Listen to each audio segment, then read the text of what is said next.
The Jamaica Labour Party is not thinking about election at this point in time. Hello, I'm Dudley Thompson, and welcome again to WDT Media TV. Coming up inside today's program, the government is not yet ready to call any elections. Yes, according to Minister of Information. And also, Desmond Mackenzie defended the government with quick response to the recent earthquake, and also looking at how the earthquake is affecting farmers in Westphalia, in rural St. Andrew. And also, Minister Floyd Green announced a new backyard farming program. And also, if you're living in a rental property, you need to know this. Stay tuned for more inside the program. Don't you touch that dial.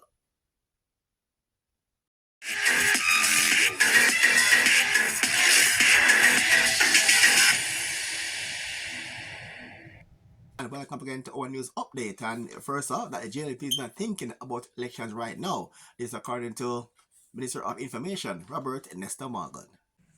Everybody heard the EOJ advertising for election day workers, and the Prime Minister signaled that he will not go beyond the constitutional period for the elections. Cabinet is not discussing elections. We are very focused on the business of the country.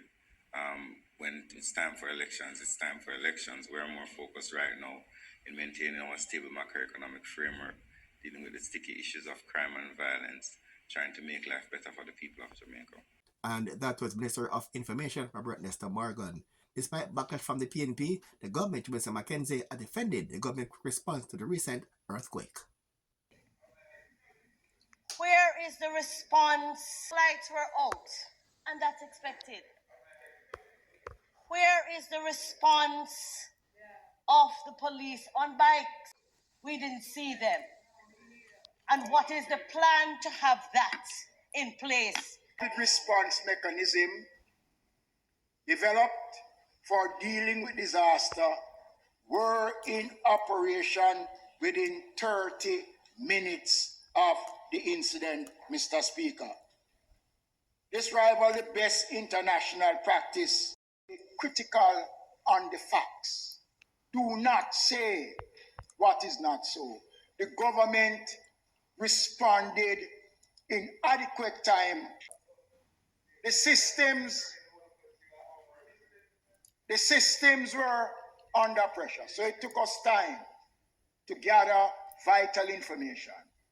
And the information that was provided to the country was accurate. Let's see how the earthquake affected some coffee farmers.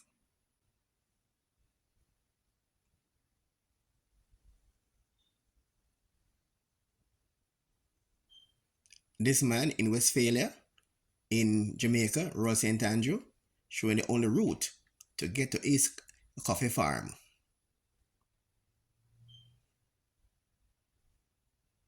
When I go to bush to check where I go and when I go in there, I coffee when I see where the papa growing in there. Seven road now open. I tell the farmer have a lot of loads and I can tell them millions of dollars in the vehicle, in the bike, we work for carry people back and forward in the black up so we can go. So today, my God, I'm not crossing it, but to go over from my farm. Coffee over there, drop off a tree. Coffee over there, pick and put down to come over. But I'm not crossing it. Farm from Monday to Friday, sometimes Saturday. Friday we pick up produce to go to the market. Saturday, Wednesday we look produce to go to the market, and Thursday. Right now, Thursday coming, I don't know it how to go because we can't cross it. Minister of Agriculture Floyd Green has announced a new backyard farming program. Shaken up, especially our farmers in St. Andrew and the eastern ends of the island.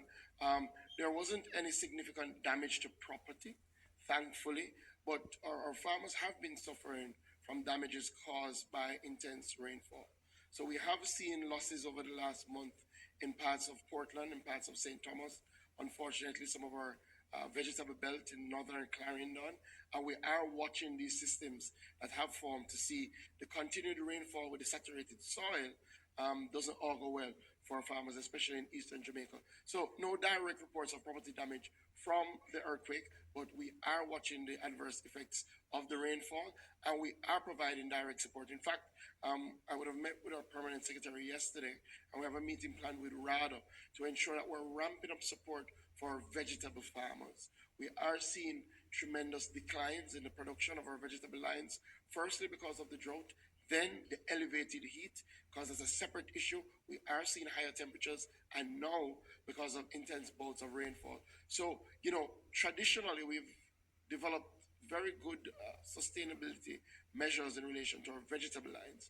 We are self-sustainable in producing vegetables, but this year we are seeing tremendous difficulties. So we're going to put additional support to those vegetable farmers to help them bounce back, especially as we look towards the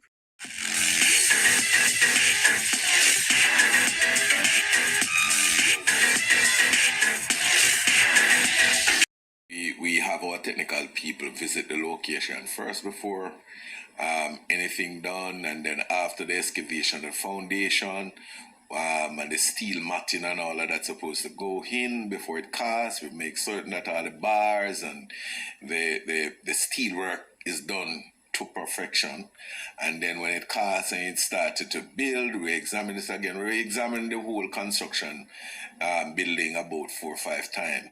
Meanwhile, amidst the construction boom across the island, This is for persons who occupies rental properties.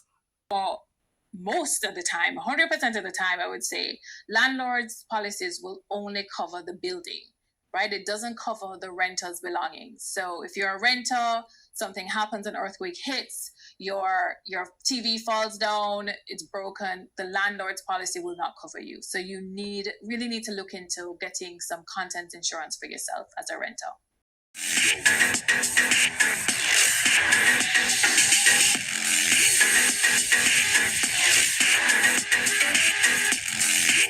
Early, but the JUTC is fully up and running. The other important area, obviously, is Petrojam, that is the essential service, and I can indicate, despite rumors that were being circulated, that there's no interruption and no damage to the refinery, and therefore everything will continue as normal. To advise that we have been doing our checks. There's no major damage to any of our water systems. As the public should be aware, we have over 750 pump stations. We are going through the process of checking each one to ensure there hasn't been any major damage. We have completed the checks of the Mona Reservoir and its associated systems. There is no damage there. We are going through the process related to the Yalas pipeline and indeed the Hermitage Dam, which we know is aged infrastructure. We do expect that in the coming days we will see a few pipe breaks, especially where you have older ductile iron pipes because of the amount of seismic activity that we would have seen today. But Prime Minister, we will continue to monitor the situation very carefully, and we will be checking the larger systems first, and we will complete our assessment in the next 48 hours. Thank you. Just returning from a reconnaissance visit, I'd like to report that in respect to road and bridge infrastructure, fortunately, we have not suffered any damage of any significance. There has been a few landslides, mostly in the eastern part of the country, Portland, St. Mary, St. Anne, but our parish teams have been mobilized, and these will be dealt with precipitously. We obviously will continue the assessment in the next couple of days. Fortunately for us, most of our bridge infrastructure is built to modern standards. They have been designed for to be earthquake resistant, and the evidence is that they have stood up reasonably well so far. In response to a specific request made by the Prime Minister, we also did a rapid assessment of a number of important government buildings, starting with the Office of the Prime Minister.